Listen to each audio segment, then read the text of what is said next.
올여름 폭염이 이어지면서 전력 수요가 사상 최대치를 경신했는데요. 우려했던 블랙아웃, 대규모 정전 사태는 일어나지 않았습니다.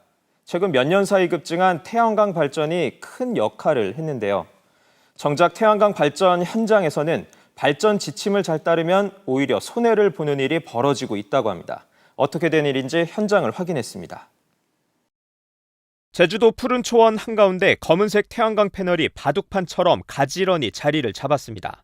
7년 전 정부와 지자체의 저탄소 정책에 발맞춰 밭을 얻고 태양광 발전 시설을 들인 겁니다. 그런데 올해 들어 이 발전소는 30여 차례나 작동이 멈췄습니다. 한전이 강제로 작동을 정지시킨 겁니다. 올해 입은 피해액만 2천만 원이 넘습니다. 태양광 사업을 하면서 대출받았던 원금이라든가 이자, 이거 어디 가서 무슨 일을 해가지고 이거 반납할 겁니까? 이곳은 MBC 뉴스센터의 XR 가상현실로 재현한 태양광 발전소입니다. 이렇게 햇빛을 받아 패널에서 생산된 전력은 송배전망을 통해 각 가정과 공장 등으로 보내지는데요. 전력이 너무 많이 생산되면 송배전망이 감당하지 못해 대규모 정전 사태로 이어질 수 있습니다.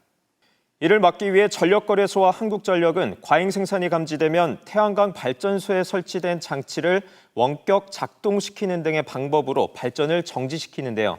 이를 출력 제한이라고 합니다. 그런데 이 출력 제한이 극히 일부에만 차별적으로 이뤄지고 있는 것으로 드러났습니다. MBC가 입수한 제주도 태양광 출력 제어 현황입니다.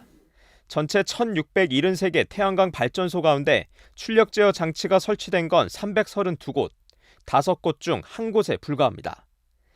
심지어 공기업인 제주에너지공사 소유 발전소조차 출력 제어 장치가 없었습니다. 무인 개폐 장치가 따로 설치가 안 돼 있어서 한전 쪽에서 저희를 끊지 못한다고 하더라고요. 더 큰 문제는 이런 차별적인 피해가 전국으로 확산될 조짐이 보이고 있다는 겁니다. 내륙인 이곳 호남 지역에서도 올해 2차례 태양광 발전소 출력 제한이 발생했는데요. 전력거래소는 올 가을부터 이곳 내륙에서의 출력 제한도 본격화될 것으로 예상하고 있습니다.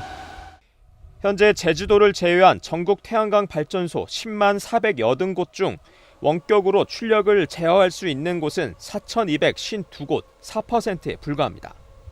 저희한테는 특별히 피해는 없을 거다. 그래서 이제 설치를 했는데 올해 4월 달에 갑자기 출력 제한이 이제 말이 나오면서 저걸 통해서 송출 제한을 한다고 얘기를 하니까 좀 속았다는 생각도 좀 들고. 한전은 형평성에 맞지 않다는 걸 인정하면서도 비용 등의 문제로 모든 발전소를 제어하기가 어렵다는 입장입니다. 지금 방식으로 출력제를 한다 그러면 엄청난 많은 양의 기기가 설치가 돼요. 현장에 예산이 나가서 현실적인 부분이 있을 겁니다. 차별적인 출력 제어로 입은 손해에 대해서는 보상책 등 관련법도 없는 상황. 피해자들은 정부를 상대로 잇따라 행정소송을 제기했습니다. MBC 뉴스 김태윤입니다.